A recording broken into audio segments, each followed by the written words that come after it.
Hi, this is Ben from 561 Music Podcast. Right now, we're trying to get 1,000 subscribers on YouTube. It just helps us get out there more. It also enables us to monetize the podcast, to make it better, do more advertising for it and things like that. Subscribe to the podcast and hit the notifications button. That would be doing us a really big favor. Thank you very much.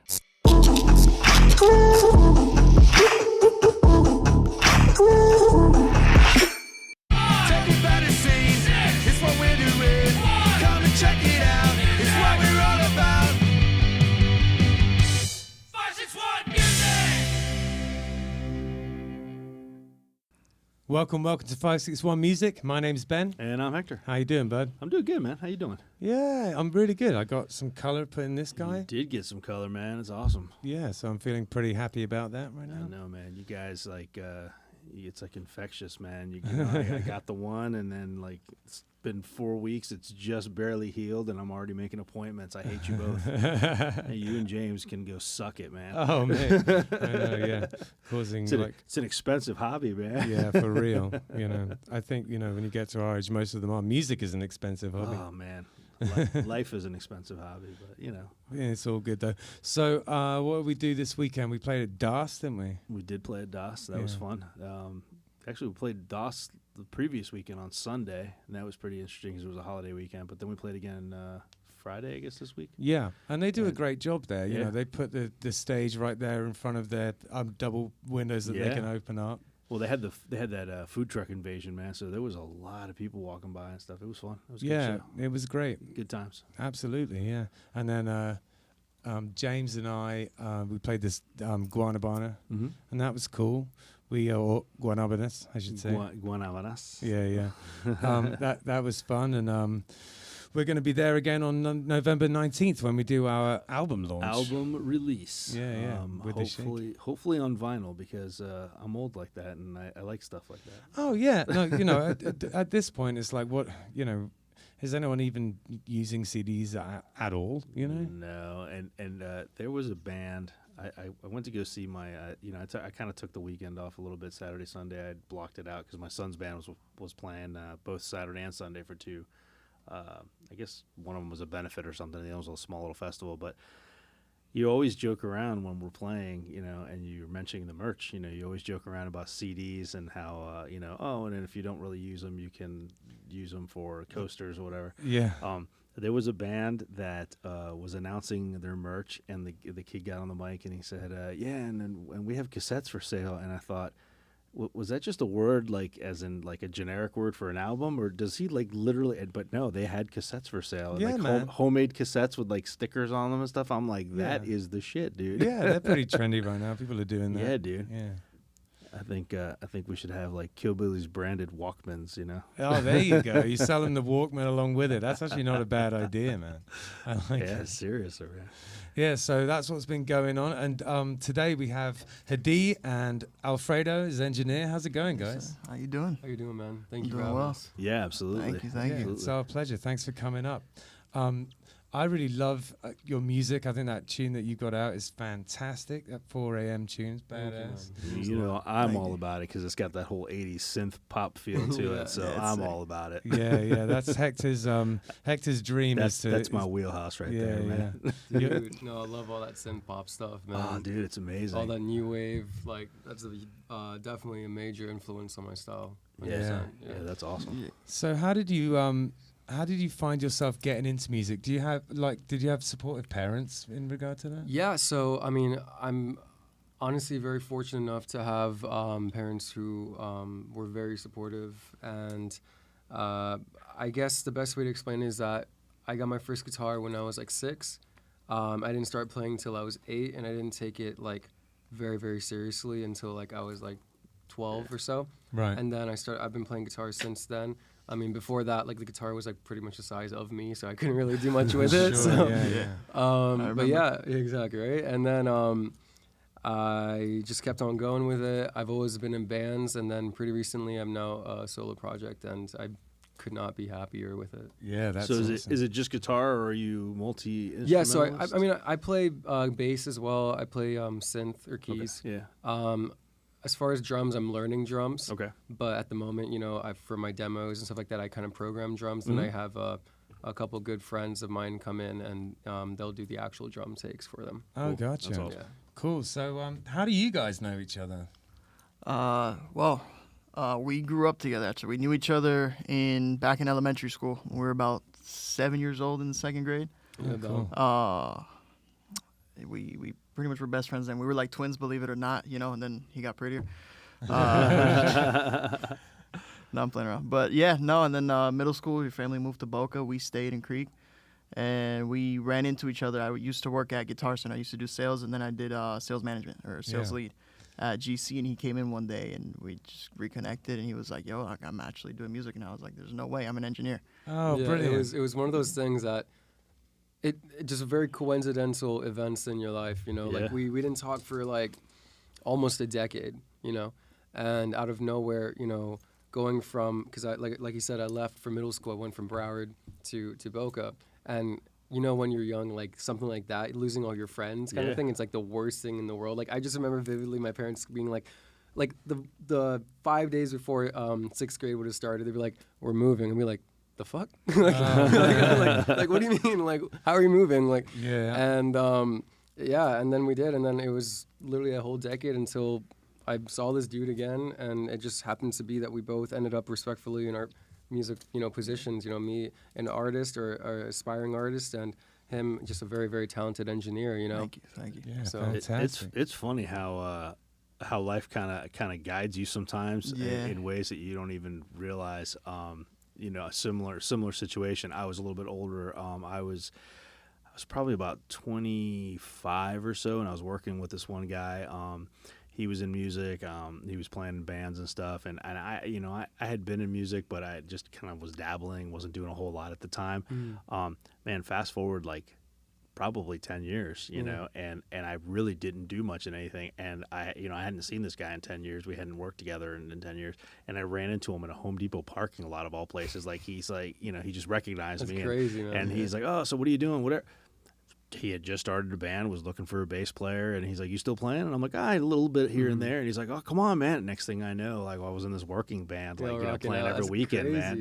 Yeah. And I haven't stopped playing music since. So, like, if that hadn't happened, I mean, I'd be sitting at this table right now, It's just crazy. Yeah, it's crazy. What's crazy, too, is our mom stayed in contact the entire time. Yeah. Like, they still went out, like, monthly just to funny. go out to eat and stuff. Like, they would tell us about, like, each other. We're like, cool, man. Like, I hope he's doing well. But we were just so different, because I remember we did hang out once in, like, freshman year of high school. Yeah. And it had been, like, at least 4 or 5 years. And we were so different. Right. I went to Deerfield. He grew up in Boca. So it was a really different lifestyle and mentality that we had. It's funny because we were talking about this earlier, because before here I stopped by my parents' house for a little bit just to check on my brothers and whatever, and he hadn't been there since the time that he's talking about, since probably like 15, 14 years old when I pretty much we just started high school. I had been like 13. Probably 14. 13. I mean, it was probably like middle school or something like that. It was the most random thing too, because like you said, we were just so different. Those formative years really do shape just everything about you, especially your environment and all that, like I was just showing him a lot of rock songs, and you were showing me like a ton of rap, and we're just like sitting, and he was like, I remember kind of like vividly when he was talking, I was like, yeah, like, what the fuck happened? There's like there's no commonality anymore. I'm like, damn. But then now, like, we've both grown into like the world. So like like it's an interesting dynamic, because I work on a lot of different kinds of music, and he's really eclectic as an artist as well.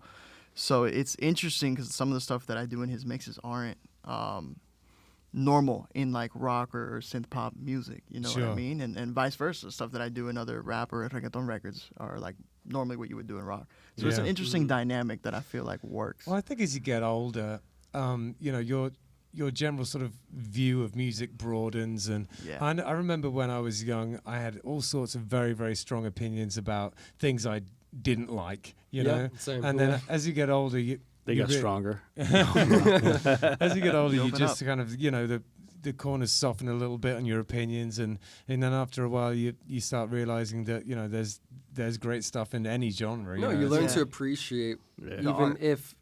Just art in general. It doesn't have to be something that you necessarily find a connection with, like on an emotional level, but the fact that it's still music, the fact that it's still art, the fact that it's still being created by someone who feels so passionate about whatever product or song that is, you know. Yeah. That's we as artists, like, hopefully learn to evolve ourselves into someone who actually appreciates that, you know. Yeah, definitely. And I was talking to you, Alfredo, earlier, and you know, I was asking, is there stuff that you do in the studio more than other stuff, and what do you like to do?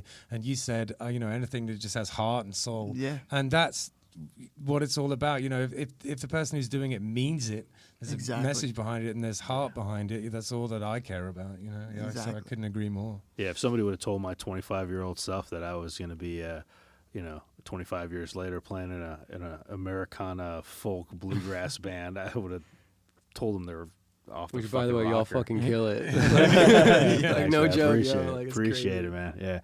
Yeah. If somebody had told me that back then, I would have been like, "You're nuts." Yeah, That's definitely absolutely. not happening. But here we are. I mean, at Right 8 where you're years supposed old, to be, though. Yeah, Yeah. exactly. You're always where you're supposed to be. At 8 years old, I didn't think I was gonna be an engineer, because when you were playing guitar at 8, we used to play guitar together. Yeah. Like I started that way because my grandpa always played the guitar and sang. He was in the military and he was a teacher, but he always loved music, and his dad always wanted somebody in the family, like one of his descendants, to be a musician. I love that. And but that was part of like the big thing. Is just, to me, I don't like the spotlight. You know what I mean? Like Right. I'm not a singer. I'm not a guitar player. Yeah. Yeah. But I love the art of harmonics and like something that can make you feel something. And I feel like yeah. what I do is a good part Well, of that. listen, man, that's a huge part of it. I mean, you can make or break a song. Oh, 100%. Easy. Yeah. Yeah. So did you go to school for engineering? I did. I get this question a lot, especially from younger kids that are coming up and thinking about it. I always say it's a little bit of everything, because I always get the either or. It's like, did you go to school or are you self-taught? And I always say both. Yeah. Because school, everything you learn in school, it is true that you can learn it outside, but it is easier, of course, to learn it at school. Yeah. But the connections and the environment, the mindset is what I tell people, like, is really good about going to school for For it. sure, yeah. Because it's the first time that you're in a room full of nothing but people who are serious about what it is that you're trying to do, whether it's music Yep. theory or engineering or technology or whatever, is you're in a room full of people that want to be engineers. Absolutely. You know, and it's different from, you on your bedroom and on YouTube trying to find through the 3 million videos, the 2 videos that are half decent. Yeah, You know what I mean? yeah. And The environment definitely helps.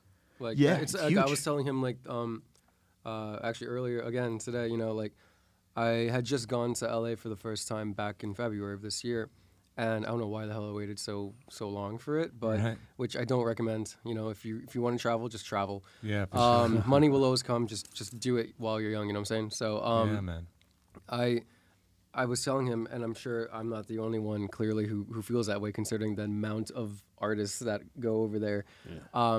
The environment that is just penetrating throughout the air over there is so intoxicating. Yeah. It's the creative atmosphere. It's something that, going back to what he was saying, you know, it's really the atmosphere of whatever environment you find yourself in that can actually make or break your passion for something. And a lot of Yeah. people go over there, you know, and they'll essentially, like, in a lot of ways, blossom, you know, because of not the competition, but the feeling of, like, I'm giving it 100%, and Right, yeah. that feeling of, like, if this doesn't work, I don't know what the I don't know if I'm allowed to curse, but You're allowed You to say Oh, I already it. happened. That's why I know, because I was You like can taking say it back. whatever you want. All right, so yeah. It's like, if this doesn't work out, I don't know what the fuck it's gonna happen, because, like, I don't see Yeah. myself doing anything else, right? So it's yeah. You're yeah. finally kind of abandoning the plan B kind yeah, of. and it's but the only that's way. there's a freedom in that.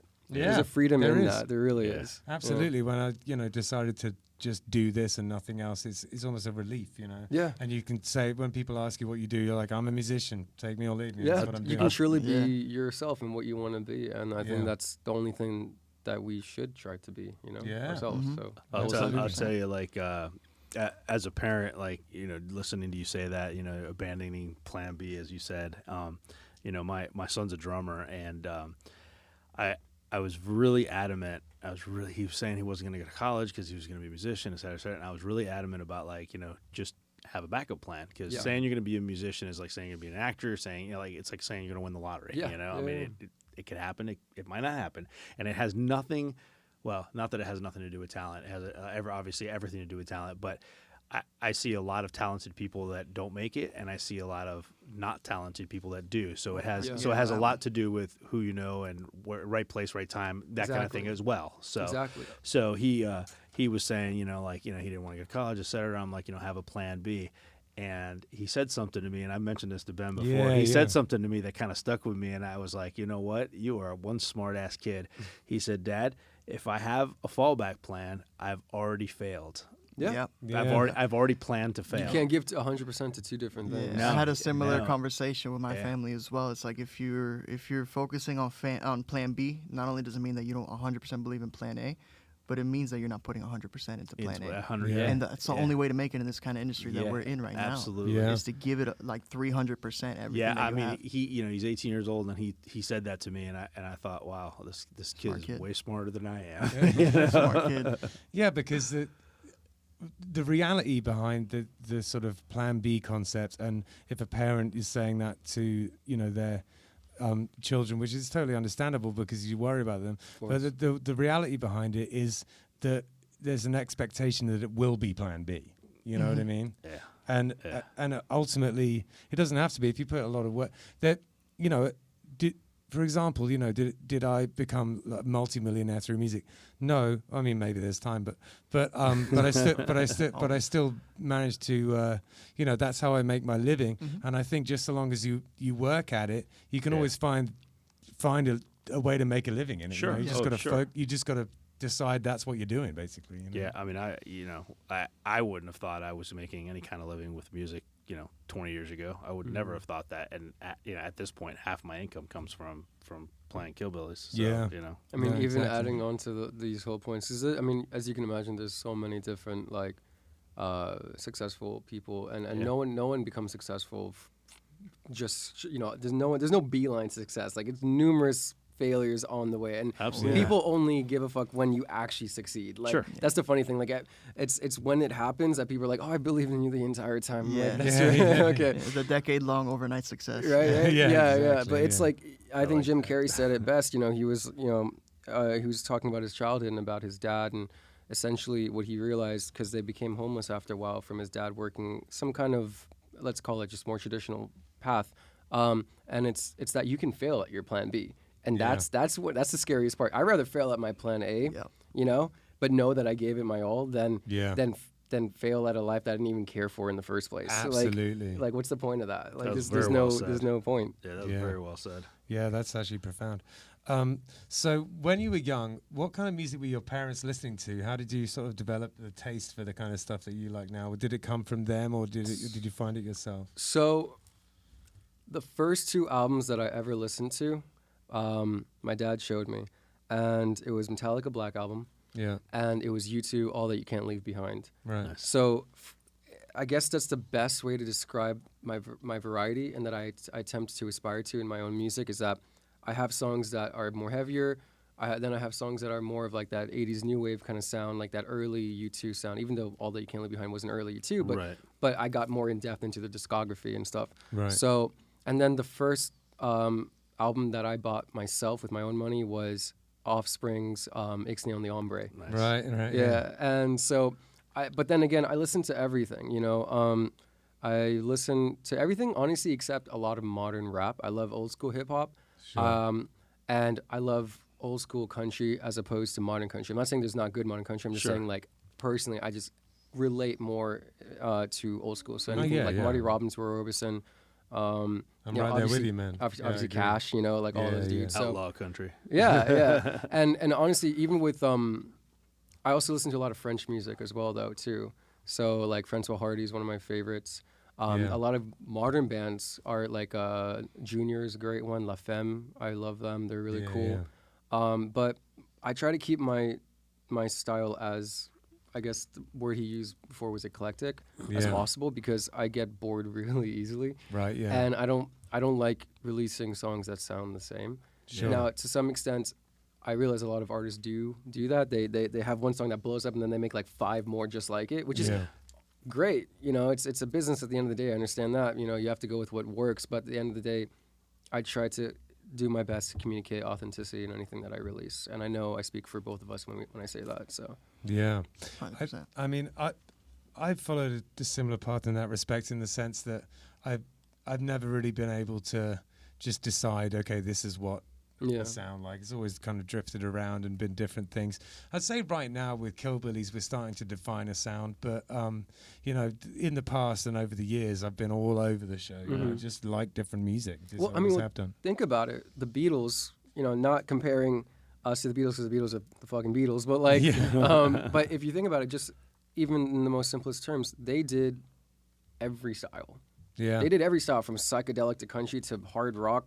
Yeah, to just old school, like kind of like 50s, 60s, you know, kind of sound. So as long as you do it right and you do it well, you can do anything. Some of that sitar stuff with the breakbeats on too is super ahead of its time. It's almost like dance music, you know. No, it honestly, it really is. If like, you could remix any one of those probably and still take it, you know. Well, and they didn't even do it like over this, you know, ridiculously long, illustrious career. Like I think the Beatles were together like 7 years or something. It was crazy. It was really a short time frame. Yeah, I think they were even before they were famous. They like were going at it, you know, for like 4 or 5 years. I think it was. Yeah, you know, they were still like living together and all that stuff. So it's crazy. It takes a hot minute. Yeah, no doubt about it. It really does. It takes a lot of work. Mm-hmm. So, do you have a writing process when it comes to writing your music? The closest thing I could say to that would be, I write at home. I can only honestly write at home and alone so far. Right. Something weird that I do is when I'm writing, I have like black coffee, I have tea, and I have a glass of red wine. Right. That way I don't have to get up when I'm started. You know, like that's way if I'm thirsty, I got the tea. If I need to pick me up, I got the coffee, and like. You need to get a little bit fuzzy around the edges. If I want a little fuzz around, I got the wine. So, you know? I mean, that's a process. You literally have it dialed in, man. No, absolutely. Yeah. And so it sounds ridiculous, but yeah, I mean, I do that. I can only write. I write specifically on my acoustic, the one that I'll be performing with, and yeah, like I try to keep like whatever comes to me throughout the day. You know, usually I'll create a lot of melodies, either driving. I love night drives, so like that's usually where I'll get like an idea, or like if I hear someone say something like a phrase. For example, like I was talking with a couple friends, him and a couple other people, and someone, you know, said, you know, Poison Ivy, and like I was like, that's a sick fucking, that would be a cool song name, you know. So like, why not, you know? Yeah, and then it's just a bunch of different things. Whatever comes, and I just write it in my notes pad. Yeah, me too. And that's it. You'll hear someone say something, you'll be like, okay, I got to remember that. Yeah, exactly. There's like a huge. Have you seen that movie Walk Hard? Yeah. The Dewey Cox story. When he gets those ideas and then he goes, oh, like that comes out. It's kind of like that. It's literally like that. I've literally been in a car with people and I've said, shh, and just write it down. I'm driving too. I'm just like, guys, just give me a second, guys. Like I need to write this down. Is the most terrifying thing on this planet. Yeah, I don't realize it all the time, but I drive apparently very aggressive. But then again, that's what you get when you learn how to drive in Miami. So it's like, for real. Like, I promise you. Down there. No, I promise you. Go. I challenge you. Just go on a Saturday night on Ocean Drive. And just try to drive like that. Like put someone who's new to driving in there. They're gonna have an anxiety attack, dude. Yeah. It's the funniest thing is people will see the stop sign and the swarm of people will just cross the street, look at you, be like, "Try me," and then like and you just can't do anything. You're like, all right, I guess I'll be patient. Yeah. You know? We have some listeners who live in the UK, and if you've never been to Miami, the driving in Miami is insane. It's ridiculous. It's insane. It really is terrifying. It's not the people. It is terrifying. It's not the drivers. It's both. It's both. It's absolutely both. They got the pride for that. Like it's crazy. Totally. So do you practice like in terms of trying to improve your technique still? Do you sit and do like as far as guitar? Yeah. Absolutely. I'll be honest, you know, like I started out as a guitarist. I never really wanted originally to be a singer. All the bands that I was ever in from like middle school to late high school, I was always like lead guitarist. And if anything, I'd kind of do some backup vocals or whatever. But I was always looking up to my idols were all guitarists, you know, everything from Randy Rhoads to Slash, you know. Sure. And so after a while, so you can do some of that like real yeah. shredding. So I can sweep pick. I mean, that's not like a a thing. You know, it's not like oh, I can sweep pick. I'm a great guitarist. No, it's not like that. It's just I'm saying like I can sweep pick. Yeah. But I realized after a while I fell in love with the art of songwriting. So Yeah. I kind of had to put a pause on where I was on guitar to develop myself as not only a vocalist but also as a songwriter, which I think is, at least in my genre, what I'm trying to do is almost as important. Absolutely, it is. When it comes to the guitar and stuff, do you have is there anything that you would point towards as being kind of really pivotal when it came to like developing your technique in terms of song you learned, or like like anything like that? I would say alternate picking is always just a basic thing. A lot of because I started with like thrash metal, right? Yeah. 'Cause Metallica, right? So he just downpicks everything. Hetfield just downpicks everything, you know? Like, I mean, for the majority of like that early thrash kind of era. So I started just doing that, and I realized real quick when I tried to play anything else, I was like, this is gonna be like a bitch to do. Yeah. Like, it's great. It's great from playing like the Misfits, awesome, but like anything else, it's like it's not gonna fit. So I had to learn different styles. Finger picking, definitely something that you. I think every guitarist, you know, should dabble with. For sure. I got into more like John 5 kind of stuff, you know, like chicken picking, like what he calls it. You know, like I try to learn how to do that. So I can do like basic stuff like that. You know what I'm saying? But yeah. yeah. Have you ever so there's this type of picking called hybrid picking where you hold a pick and you kind of that is basically chicken picking in a way. In a way, Yeah. you know, I think Matt Bellamy from Muse, I think he does that. He does a lot of string skipping too, which is interesting. And I love Muse. That's one of my favorite modern bands. But have you ever heard of a guy called Richard Thompson? No, I haven't. Just check him out. He's just an incredible guitarist. He's an English folk guitarist, but the way he plays guitar is wild. Really? There's this song called Vincent Black Lightning 1952, another song called Beeswing, and he does a lot of hybrid picking, but just in the coolest way. You got to check it out. I absolutely will. And his songwriting too. If you're trying to work on songwriting, those two songs I mentioned, dude, the lyrics in those songs are amazing. That's crazy. What era? What you said, 50s? Well, he's from He started out in the like late 60s, but he was in a band that for some reason right now the name escapes him, but they were big in the 70s. Then he went solo, and he's still playing right now. Still going? Yeah. That's crazy. Yeah, it's like Paul Anka. I saw like that he was still touring. I was like, Yeah. bro, what? That's crazy. Like, I love Paul Anka. I love all like that, but like that's crazy. So he's probably like, what's the guy's name? Richard Thompson? He's probably about like his either late 60s or 70s. Honestly though, but then again, like Frankie Valli's still touring, bros, and that guy can Yeah. still sing like a mother. So like, Yeah. I get, It's like that's probably it reminds me of like Chet Atkins, Yeah. or something like that. Yeah, Is that something like totally. that? Okay, that's cool. Well, yeah, you'll see what I'll it's have to like. check it. English folk has its whole own kind of sound to it, but Gotcha. you'll see what it is. Oh yeah. But I was going to ask, when you're writing, do you write while do you sort of demo it in the writing process, or do you do that separate? Yeah. So when I start a song, I just use my voice memos. I'll essentially write it, piece by piece, verse, pre-chorus, et cetera. So sometimes not in that order, but sometimes I'll get the chorus melody first, and then I'll just build everything around that. Or sometimes a lot of my more upbeat songs are actually built off the bass line because I love creating bass lines. Right. So a lot of like that more like synth pop upbeat kind of stuff is written on the bass line. Then I'll come up with a concept that I like, or like whatever melody feels the most fitting to that. And then I'll build off that. And then after I have basically the entire outline of the song, bass and guitar wise, then I will usually create like a drum track. Yeah. Through What are Logic. you using? Logic. Yeah, use Logic. And so I do that. I build the bass over that, and then I kind of just build the arrangement from there. And once I have a solid demo, and when I'm ready to do final vocals, then we usually meet up. And I send him the tracks. He works off Pro Tools. Yeah. I have no idea how to use Pro Tools yet. Yeah. So like, you'll learn. It's such yeah. crazy. So I do like demo vocals at my place. Right. I do like a demo essentially at my place, and then I'll be like, hey man, what do you think? Yeah.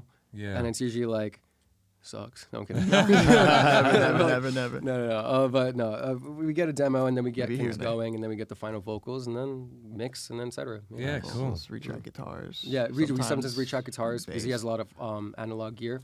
So So Alfredo, I was going to ask you about that. Your studio's in Margate, right? Yes, currently. And it currently has no name, is it? Yeah, I know it's a little weird. But Mystery Studio. yeah, I mean, I go by Alar, or Alar on the Mix is what kind of people have been calling me since like freshman year of high Is that school. Alar on the Mix. Alar on the Mix, yeah, Yeah, for yeah. mixed music, or Alar is me. it's a It's an acronym. Acronym. It is an Thank you. I acronym. was So just so saying it started with like my initials are ALR because Alfredo, you know, growing up you get the jokes. Yeah. You say ALR fast enough, it says ALR, but each letter means something. It's ambition, loyalty, adversity, rectitude. So to me, it's the I four don't even things. know what rectitude means. It's essentially just how you carry yourself with respect and respecting everybody first, no matter what position you're in or what position they're in. Yeah. And I believe to me, it's like the four codes to life and success. I Is, love you know, that. you need ambition to get anywhere, but ambition Yeah. is the most dangerous thing if you don't have loyalty. Yeah. Which is something I definitely live off. Is the idea of loyalty is something that's very serious to me. That's the most important thing to me. Out of any quality a person can have, I love loyal people. I mean, Yeah. even more so in this industry. Yeah. Yeah. It's very Yeah, rare 'cause I've to been through it. find, you know, a good like Yeah. team going. yeah. You know? It's almost sort of. I almost sort of welled up a little bit then. The concept of like loyal people. My wife is loyal, just in her nature and the way she is, Yeah. and you know, I just love that about people. You know, but Hector and James, the guys in Killbillies are very loyal people too, and I just, you know, it means a lot to me when someone's got your back. You know. Yeah. And like, you know, No and matter what. there's you got a certain amount of sort of wiggle room when it comes to kind of, you know, falling off a little bit, just in terms of, you know, they're not going to just abandon you at Exactly. moment's You know what I notice. mean? You know, it's like there's this kind of support, you know, Yeah. which I just think Yeah. is so important and nice to know that you got people in your corner. I mean, you know? definitely. life's too hard already to not, you know, to go at it alone. You know? Exactly. Yeah, Exactly. absolutely. Loyalty and honesty, I think, to me are the two probably most important human qualities. It's like you got those two Sounds to things. me you're like good. you've already named the studio, man. Yeah. and you just I don't, mean, and you just don't realize it. I feel it is possible that I'll go with something like Alar Studios or Alar on the Mix Studios. Another name that I brainstormed was New Moon, yeah, that's because cool. of the idea of new beginnings. Because of Twilight, right? No, not because of Twilight. I didn't notice that so glittery sheen. To it. Nah. Huge Twilight fan. Be funny. I'm a Twinkle Fair. No, it's just the That's idea. Twilight of, tattoo on your arm. Yeah, Yeah, I didn't mean to start all Sorry, that. Daniel My Radcliffe. No, it's just that idea of new beginnings. You know, about Yeah. a little over a year ago, I left my job at Guitar Center, so I'm now 100% in this. 100%. This is all I do is music, engineering, production, writing, whatever. Wicked. So it's that like new beginning in life. You know, my family's moving away this year, so that's gonna be like, or beginning of next year, so it's gonna be like, you know, beginning of me being 100% alone, having no blood relatives around. You know, Yeah. for hours away. I know what that's like. They're So on the exactly, inside of your yeah. Atlantic, yeah. So it's you know, it's just that whole new beginning and the other things that have happened in my life. You know, stuff. You know, we don't have to get into, you know, death, stuff like that. Yeah. But yeah, that's another option. It just really depends. I'll go through the you know, Florida registry, see what's available out of the 2 or 3 that I've brainstormed. But I Yeah. think you know, everyone keeps telling me that the whole ALR thing is Yeah. Well, it It's seems cool to mean 'cause a it's lot bigger to than you, me. and I think that's, you know, that's important. You know, if you believe in, you know, Mhm. believe in the name. It's a good name. So so Hadi was just starting to talk about some of the gear that you have, and I'd love to hear about it. What do you use? So in my studio specifically, as far as microphones go, I have a Manley reference cardioid, which I absolutely adore. I know some people have some issues with some like resonance in the high mids, but if you use the right pre and position it correctly, it's actually fantastic. I also have a custom Signal Arts 47 in the studio right now that was lent to me by Pablo and PK over at MBRS. Right. Close friends of mine. They work with the company. They had some demos. They gave me a demo to, you know, just kind of shoot out and just reply back with my thoughts. For the uninitiated, what's MPRS? MBRS, sorry, is Miami Beach Recording Studios. It's Yeah, one of the bigger recording studios down here in Miami. They used to be Studio Center in Miami, if you remember Studio Center back Yeah. with Gary Vandy and all them, where they did a lot of the Earth, Wind & Fire and Jackson 5 stuff. They've since moved a little bit further down, and now MBRS has the building. Right. Pre's, I mean, Chandler Germanium, Phoenix DRS1, Manly Dual Mono, new Larry Janus Tubes, custom VTX preamp. This thing is amazing. Like anyone who hasn't tried this thing, it's like it blew me away. Larry used to do a lot of work back in the day with Bee Gees, Michael Jackson, Eddie Murphy, stuff like that. Sick. I know he worked on Nutty Professor. Now he's essentially retired from the recording aspect of engineering. He just repairs and makes custom gear in his own gear. And this preamp is like out of this world. I know they're not paying me for the promo, but I just like being honest about the gear that I love because it's like it's like a kid's toy. You know what I mean? They're like toys. Do you do mastering as well?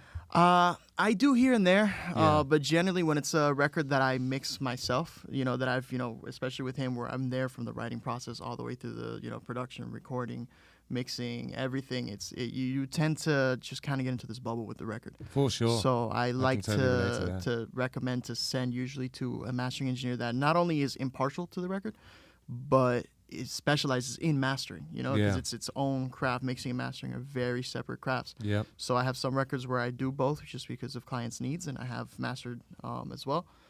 But usually we have a guy, Shane Slack, who's a close friend of mine. He's basically family, and we send him most, if not everything, really that I do, not just with him, but with a lot of my other artists and clients. I recommend him. He's great Shane prices, Slack, everything. good to know. Yeah, no, the guy's great. He's great.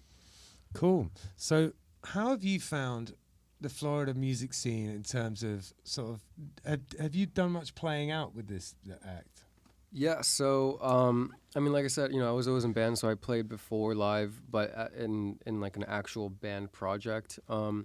As a solo artist, when I play live with a live band, a bunch of talented people, honestly, just really, really great guys.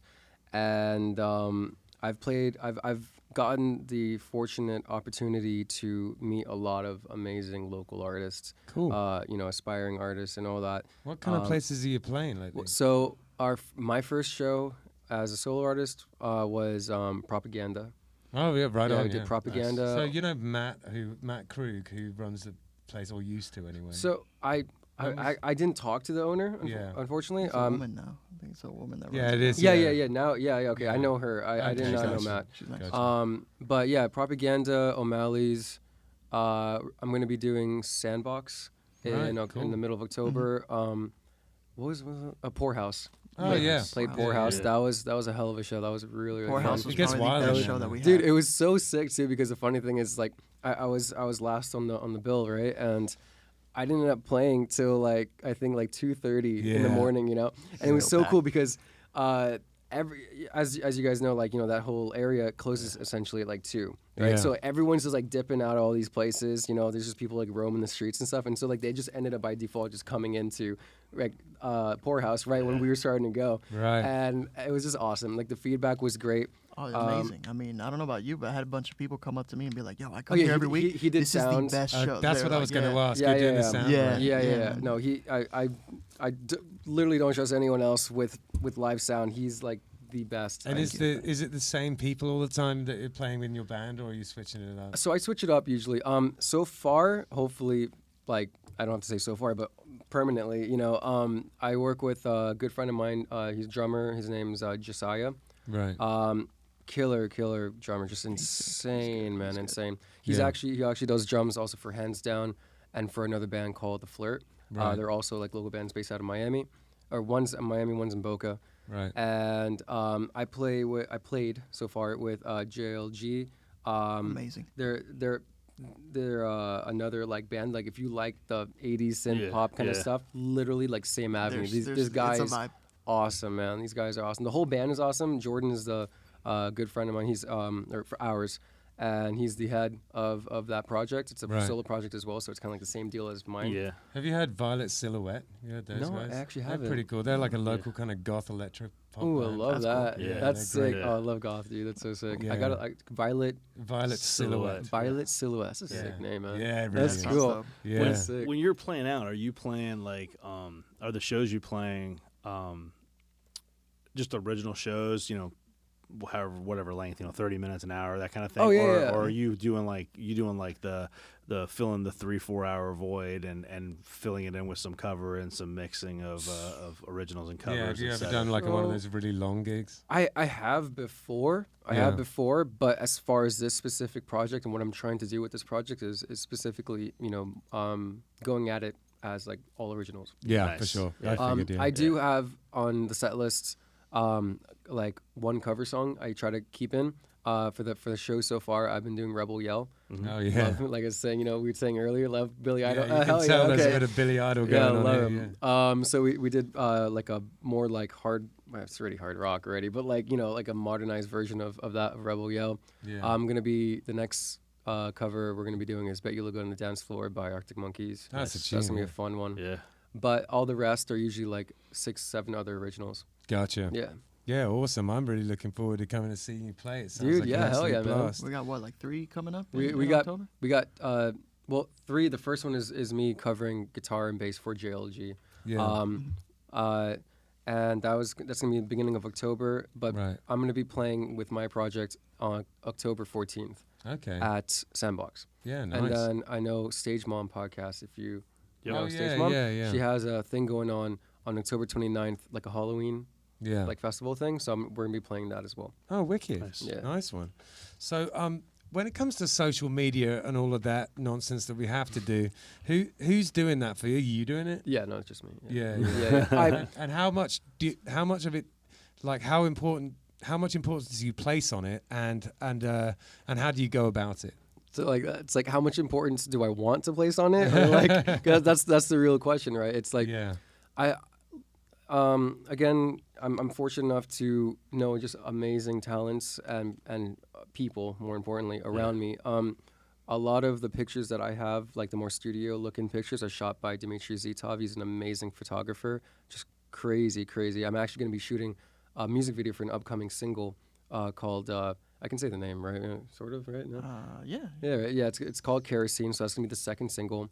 I'm gonna be going to LA, like I told you guys, on Friday for a week. We're gonna be filming in Death Valley and all that. So it's gonna be a fun time. So amazing talent. So and then all the other more casual shots are just either by myself or like whoever's around me, Alfredo, or whoever's like around. whoever, I'm be like, I can't go anywhere without having to take a picture. I'm Like, that asshole that's like, yo, do you mind if you You just mind take taking a a picture take a of me? shot? Yeah, Like, right, 'cause- gotcha. But then again, like just me myself, I love works, though. love aesthetic things. Yeah. So like I try to just take videos and pictures of just like my camera roll is filled of just like a lot of like random shit. Right. Just because I just like, if there's something that looks nice, I want to capture it. I don't know what it Yeah. is, but like it's just something like that. So, but yeah, as far as the social media, I handle that all myself. I guess this goes down into like the question of like, is the music, it's never gonna be as important as the music itself, right? I want to Yeah, just like yeah. make that as a disclaimer, right? Yeah. But then again, realistically, going back to the talk that we had earlier at the beginning of this, is that there's a lot of talented people who don't make it, and there's a lot of Yeah. untalented people who do make it, right? And a big part of that I feel nowadays is social media Yeah. and controversial things and hype and Absolutely. et cetera, et cetera. Like Marketing. nowadays, people are not just musicians; they're personalities. They're brand. Yeah. Not even that. Sorry, they're brands. Yeah. They're Yeah. brands, which is what I And try to have been do. for a while, yeah. Well, have been for a while, but even Yeah. more so, the more expanding social media becomes, Yeah. it's only going to become even more prevalent. So, yeah, absolutely. I try to do that with everything that I do. For example, that's why like the stickers that I gave you. There's no indication that is specifically about music. Yeah. I try to keep my name, how it looks, specifically to do brands, because I I don't did want notice that, like, about it, that it did Yeah. feel like a brand, in Yeah, a good yeah. way, though, in a good way. because I don't want to ever just classify myself as just one thing, because I in the future do want to do everything from, if I want to open a coffee shop, or if I want to open a line of clothing, or like or cologne, or whatever the hell, like I Yeah. want to be able to do that under my name Yeah.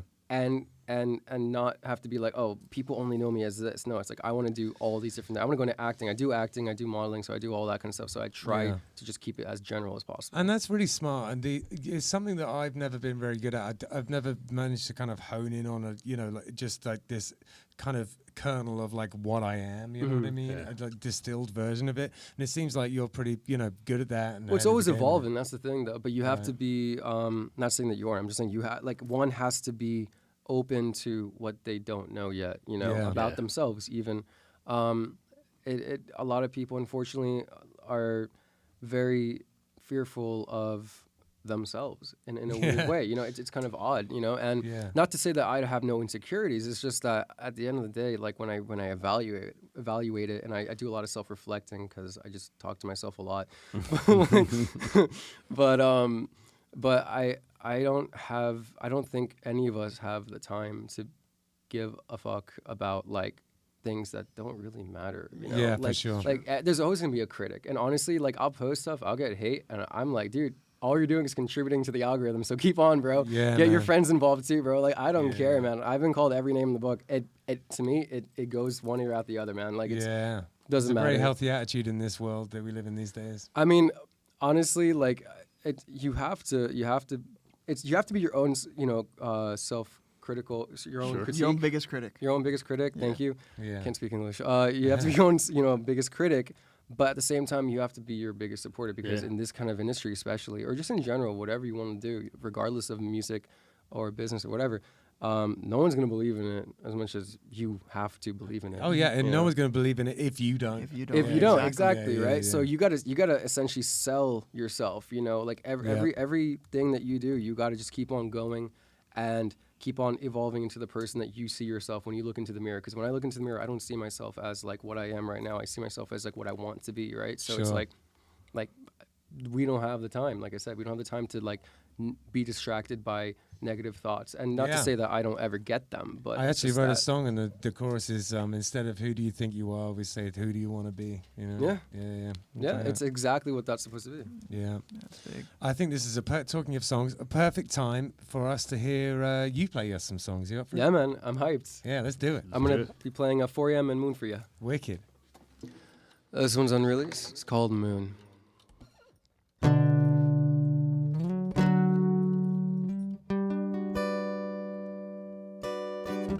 Spent a lot of long nights driving, chasing the moon. Got up as high as I could, but no luck on what to do. Slept on it for a while, that probably was too soon. It's been a good damn time wasting my nights with you. Don't make me go, missing you for nothing. The sun just keeps on rising, don't wanna take a hint. You know I've got a lot in common with characters and stars, and I'm falling for you still.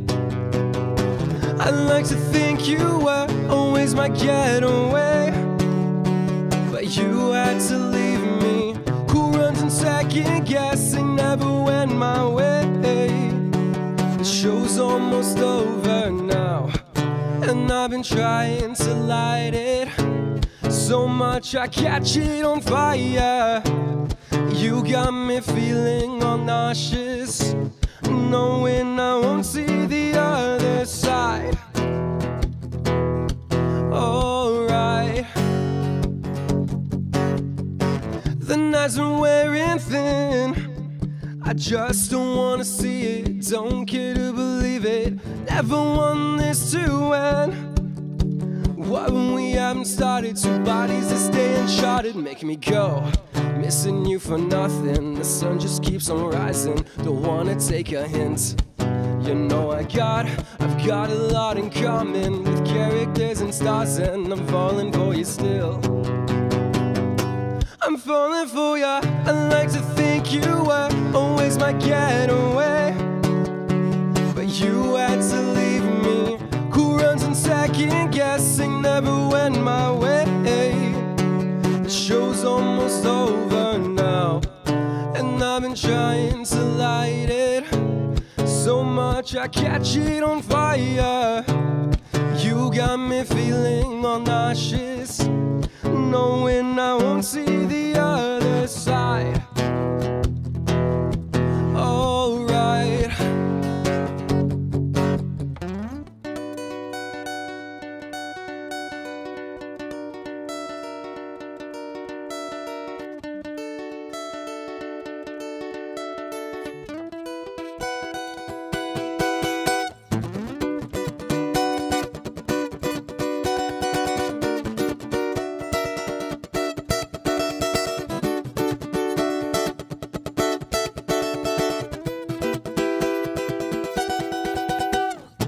I like to think you were always my getaway, but you had to leave me. Cool runs and second guessing never went my way. The show's almost over now, and I've been trying to light it so much I catch it on fire. You got me feeling all nauseous, knowing I won't see the other side. Alright.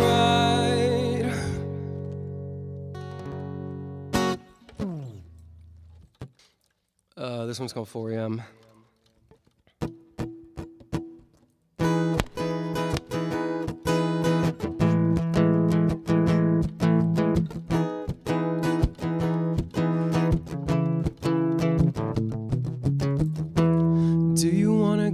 Was it all a show? Wasting away in hopes we'd ever grow? Oh, tell me if you know. Why am I fighting it nice to keep giving my all? It's hard getting out of bed when you wanna crawl. Is that part of the low? It's been a matter of time. Why don't we go run and hide? Come on, come out, babe. The light's almost out. It's 4 in the morning. Can we sleep it off right now? Come on, come out, doll. We've had enough. It's 4 in the morning. You already got my heart.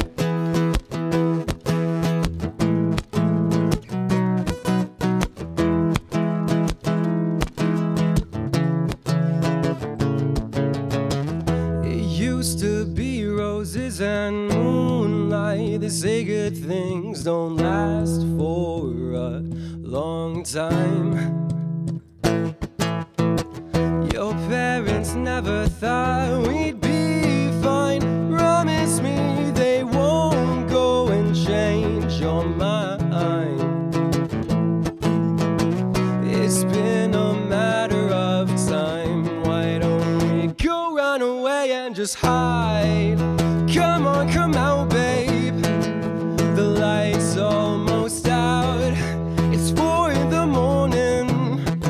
Can we sleep it off right now? Come on, come out, doll. We've had enough. It's 4 in the morning. You already got my heart.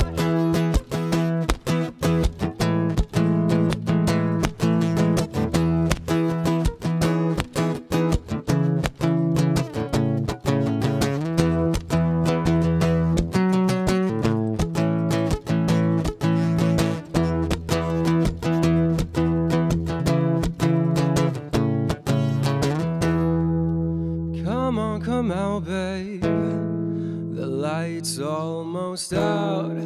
It's 4 in the morning.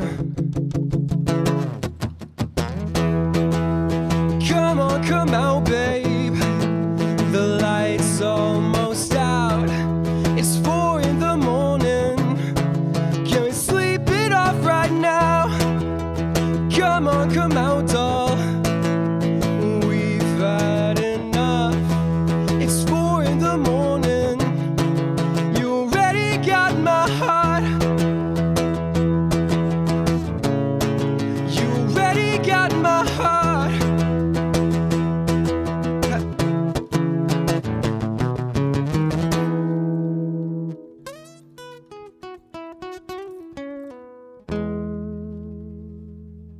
Thank you.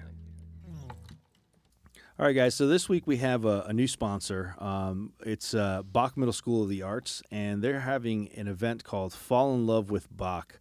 Bak Middle School of the Arts is inviting the community, interested parents, and prospective students to come and learn about and experience the unique arts program at BAK MSOA. There's 3 different sessions to choose from, and each one will highlight student performances as well as featured art areas in the state-of-the-art facilities that they have there. They have 3 programs for this. This is on Saturday, October 8th. The first program is Strings and Band. The second one is Dance, Visual Arts, Vocal, and Piano. And the third one is Communications and Theater. You can purchase tickets at msoaf.eventbrite.com. That's msoaf.eventbrite.com. And if you're watching instead of listening, I'll have that on the screen for you to follow. So yeah, check out Bak Middle School of the Arts and fall in love with Bak. So many people I know, so many young musicians have that I've taught over the years have gone through Bak, and it's a great school. It's really an absolutely amazing school. My daughter went there, and now she's moved on to the High School of the Arts, and it is an absolutely amazing program. No doubt about it. My sister does she's the executive director of the foundation Right. for Bak, raising money for different instruments and programs and things like that. And I'm always trying to get involved and help them out with stuff. So this is going to be an amazing night. So Saturday, October 8th, fall in love with Bak. 561 Music is brought to you by Handlebars Bar and Grill. It's a biker bar in Tequesta, and if you're driving up US 1, you come across it on the right-hand side. It's a little bar there. It's bright yellow. You can't miss it with the handlebars on the sign. And it has a long and storied history. It's been there. It used to be called Judy's, and it was run by this guy Victor, who sadly passed this year, R.I.P. Victor. And then my father-in-law took it over, and he's doing a great job up there. There is a bike night every second Thursday of the month, and there is a jam every 4th Sunday of the month. If you're interested in that kind of thing, it's just an all-inclusive, any kind of music, any style, any ability type of a jam. And there's great beers on tap, and they're wonderful food. Bernsey, the chef, does a fantastic job. If you're interested in classic cars or classic bikes, there's always that kind of stuff hanging around there. It attracts that sort of a crowd because it's called Handlebars Bar and Grill, so it makes sense. And yeah, you should come swing by. It's definitely a local spot and has a lot of character. And there's people who have been going there for decades and decades. It's one of those places that's a part of the furniture in Tequesta, and you should definitely come check it out. I booked the music for the place and love doing it, and I was a part of helping set the place up, and I'm a huge fan. And anyone who is interested in biker bars, or even if you've just never been to one and you're curious about what a biker bar is about, you should go and check out Handlebars Bar and Grill. We are also sponsored by Oasis Root. Now, Oasis Root Carver Bar is in Seagrape Square on Indian Town Road, and it is a carver bar. If you don't know anything about carver, it's a Polynesian root that you grind up and you mix with water, and it has been in Polynesia for potentially thousands of years. It's an old thing that they used for kind of ceremonial and also sort of leisure purposes. It's meant to be something where that brings people together. You all take a shell of carver and chink them together and say bula and have it together like that. It's meant to be something to bring people together. It's has a kind of an effect, which is, I guess, a kind of a slightly warming effect. It just kind of makes you feel nice. It's not particularly intoxicating. It's not like drinking alcohol. So the atmosphere in a carver bar is sort of like a cross between a regular bar and a coffee house. It's pretty chill in there. You get all sorts of different types of carver bars. Some of them are more like a club, there's sort of like blacklight and EDM playing, and some of them are more like a cafe. This is one of the cafe type of ones. It's super chill in there. If you're looking for somewhere to, I don't know, maybe go and do some work on your laptop or go and have a chat with friends, it's perfect for that kind of thing. There's a foosball table in there if that's your jam, or baby foot as they call it in France, and Yeah, Jim, the owner, is a really cool guy, and he has very kindly sponsored our podcast. So thank you very, very much for that, Jim. They also do a poker night in there, all sorts of things going on at Oasis Root Carver Bar. 561 Music is brought to you by Live Music Community. It's the place that we're recording this podcast in right now. It is a school, but it's also a recording studio and a live streaming venue, and we can do all sorts of different things here. If you have any kind of project that you're trying to get off the ground, then we can film you and help you put together an EPK and record a demo for you. We can even record, full albums if you want. We have all the resources here. We have a green screen so you can do interesting music videos and stuff like that, and some great equipment, some really nice Blackmagic cameras and proper recording equipment. But really the thrust of the place is that it is a school. So the main thing that we do is help young musicians from as young as 5 to really all the way through to adults, but we focus mainly on the young people, and we help them learn what it's like to be in a band. So we get them together and teach them all of individual lessons, but also in groups. And when we teach them in the groups, it's not just a question of teaching them how to play a whole load of covers. We help them learn how to write their own songs. We encourage them to make merchandise. We teach them of the things that could go wrong when they're at a gig, and all of the little things that you wouldn't necessarily think of that go into what it's like being in a band and how to be a band and how to be professional. And it's great. We've seen great success with these kids. They play fantastically. And I think not only is it a good thing for people who want to be in a band, just the life skills that go along with it in terms of working as a team and the courage to stand up in front of people to do something are invaluable. And we see these kids grow into amazing young adults. We've had a wonderful time doing this and really enjoy it. Justin, who runs the place, Justin Hucker, is a really inspirational leader of young people, I have to say, and I really enjoy seeing him work with them, and I'm proud to be one of his members of staff. We have it's Yaz and me and Justin and Mike Scott and Corey and Ryan are currently the members of the team, and we cover all the instruments. A few of us are multi-instrumentalists, and then we have Ryan, who pretty much focuses directly on drums. We've got pretty much everything across the board when it comes to teaching you how to be in a band, teaching you how to play your instrument, and yeah, so that's Live Music Community. Come by and check us out. We are at 9091 North Military Trail, number 8, and it's Palm Beach Gardens, Florida 33410. So if you're heading from West Palm Beach north on Military Trail, as soon as you go past North Lake on your left, just tuck into the first little plaza there on your left, and it's in the corner. Come and see us. If you just want to come and have a look around, we're open from about 2 p.m. to about around 8 or 9 or most days of the week, and then there's usually someone hanging around here on weekends too. So anytime you want to swing by, just come and see us, or if you want to give us a call, look us up online, just write Live Music Community and all of our details are there. The number is 561-951-6902. All right, thank you very much. So seeing as we've been talking about LMC, do you have any advice for young musicians who are coming up? I mean, to stray away from saying the most cliche things, I could essentially rephrase or paraphrase what I had, said previous. It's that no one is going to believe in what you want to do unless you do it yourself, and on top of that, unless you believe it yourself. And you have to keep on telling yourself, people are going to call you delusional. Let them call you delusional, because when you live in it La Vida Loca, on your penthouse, they can still think you're fucking crazy, but you're the one who's living your life, and it's very difficult.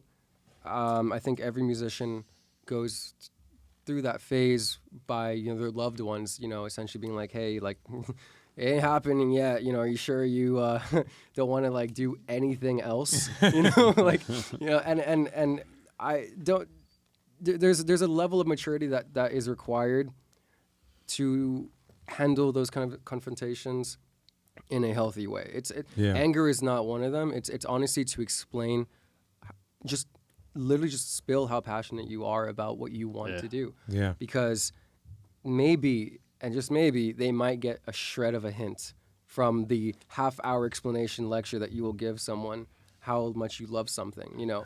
And you have to, at the end of the day, live your life. And no one else going to live it for you, so might as well be you, you know. Yeah, And if you ain't going to do what you want to do, someone else will. Yeah. So- My mum always says to me, you know, it's not a rehearsal. You know, get on and do it. You know. Yeah. That's all you can do. Yeah. Do you have anything to add?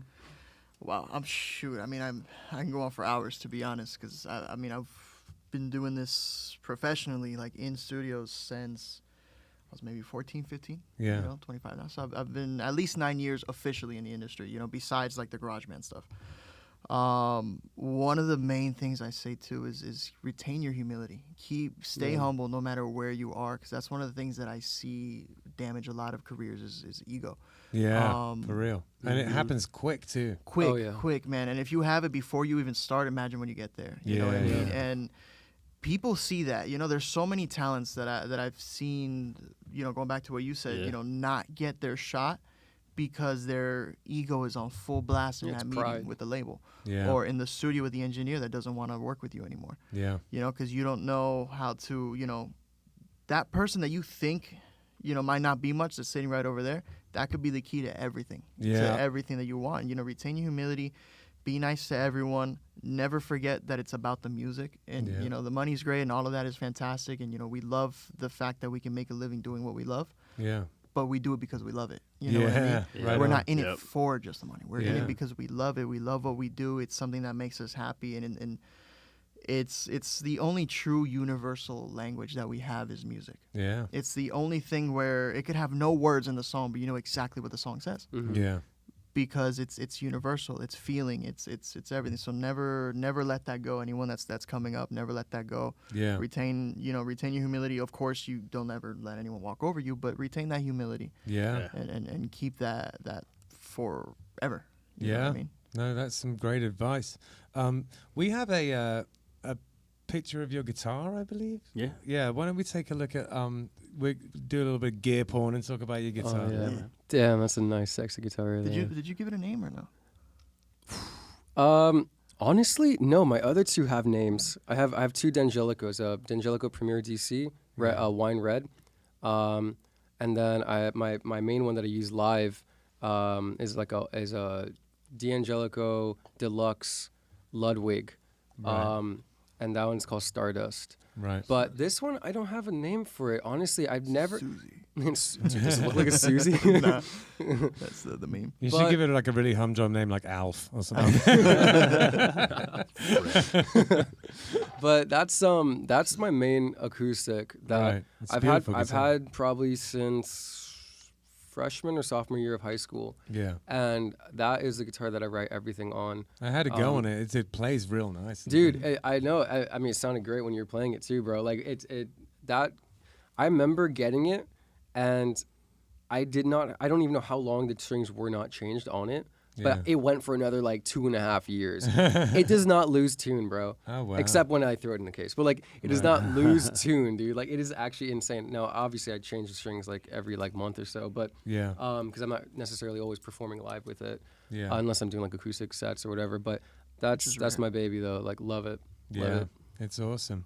That was it for the gear, right? The guitar. Yeah. That's kind of all I used today. Yeah. Let's. Why don't you tell us a little bit about the two songs you played, man? Absolutely. Yeah. So the first one I played in there was an unreleased song. Actually, that one's called Moon. That's not gonna be released for like a hot minute, but that song is essentially.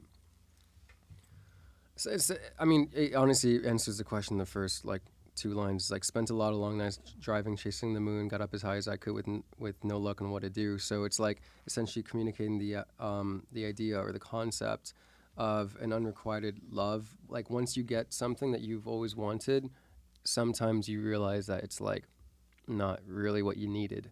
You know, if that's the best way I can put it. Yeah.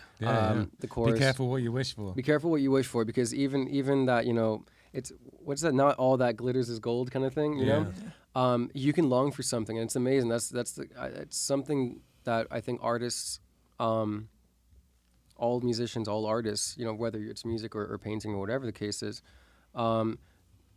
it's something in the human psyche where that fascinates us, and a big part of it, honestly, is regarding emotional things such as like love or loss or anything like that, or unrequited or et cetera. So I try to do my best to communicate that in my own way.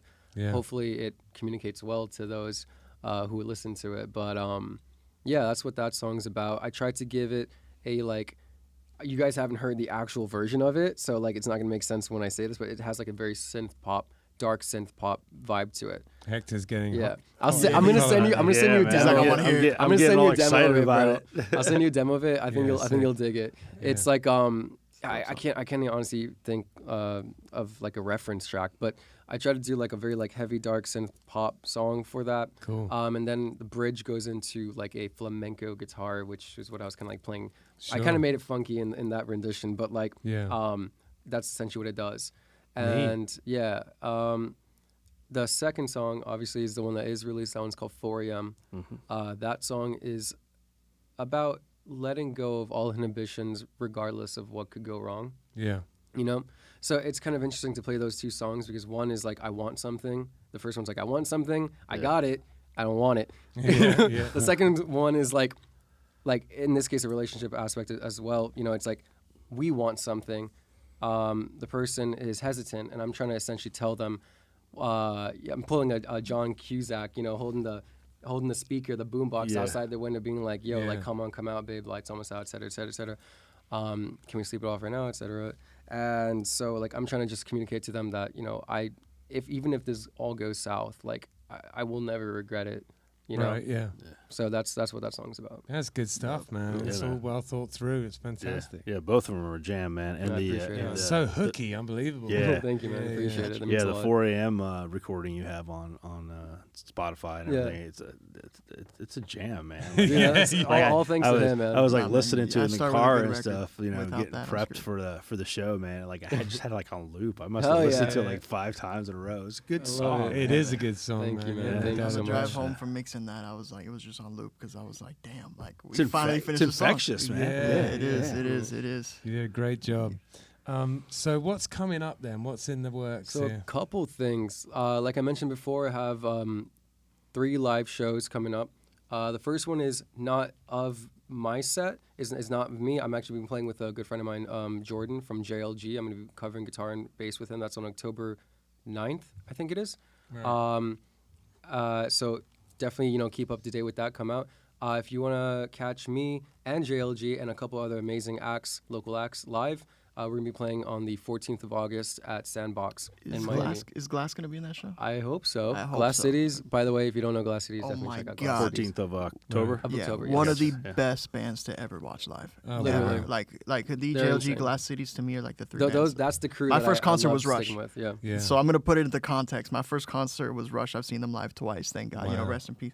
Yeah. But Glass Cities live Really? and Hadi Insane. live, They're insane. insane. Wow. Insane. They're so I gotta cool. check them out. That's And awesome. but yeah, I'm playing the 14th, and then I'm playing a Halloween festival on October 29th. Can't wait. Wicked. Yeah. Nice. Yeah, good stuff. And man. so that's as far as live shows. As far as music, like I said, I have going to LA recording a music video in a week or Yeah. less than a week, actually Saturday. So like Exciting. 3 days, 4 Okay. days, whatever from now.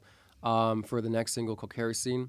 That one's like a cool one. I'll send you a demo for that. I think you'll dig that one. Yeah, wicked. We just finished tracking that yesterday. Yeah, we finished Yeah. tracking the final vocals yesterday. Ah. So we're gonna actually after this we're gonna get everything sorted out, make sure everything's there, and then we can start hitting the mix. And so it's gonna be Wicked. fun. Nice. So the main 2 singles that are gonna be coming up is Kerosene, and then one after that is gonna be a song called Poison Ivy, and that one is like a post-punk style song. Like it's Okay. completely different than 4 a.m. Nice. and Kerosene. 180. It's like a 180, but like that's what I love to do. Usually I do the first song like you know, one spectrum and the second song another spectrum. Yeah. Just to give variety. Because Yeah. I like throwing people off a little bit. Yeah.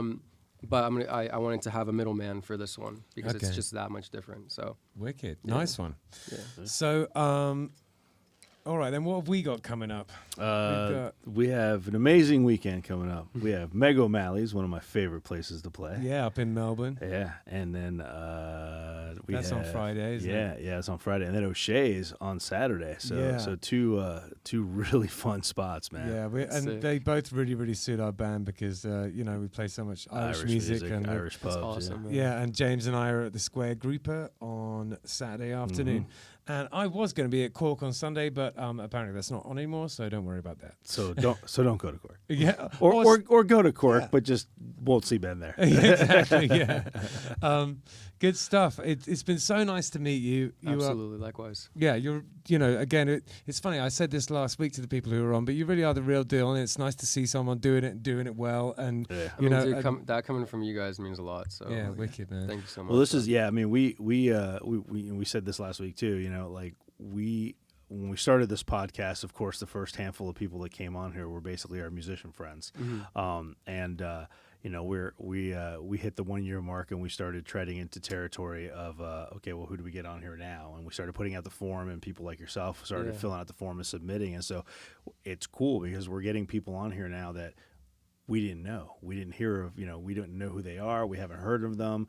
We're getting introduced to this new music, and then now we're introducing our audience to that music, and that is essentially what the podcast was supposed to be in the first place. No, dude, honestly, a lot of friends that other local artists that have been on here, I've spoken to them, like, I'm gonna be on 561 podcast, and they're like, dude, fucking awesome guys, like love him, like cool. no one had anything but just amazing things to say about this whole thing. So that's awesome. Whatever y'all doing, you're fucking doing it right. So I love it. Man. That's so nice to hear. That's awesome to hear, man. Yeah, for and sure. everything you guys are doing for the local scene, like as being musicians yourself, you understand you understand just how like difficult it is, and to get exposure, especially in such a professional like setting that you guys created here, like like. And shout out to Yaz, who's doing all of the sound and thank you, Yaz. Today. Yaz in the control room, because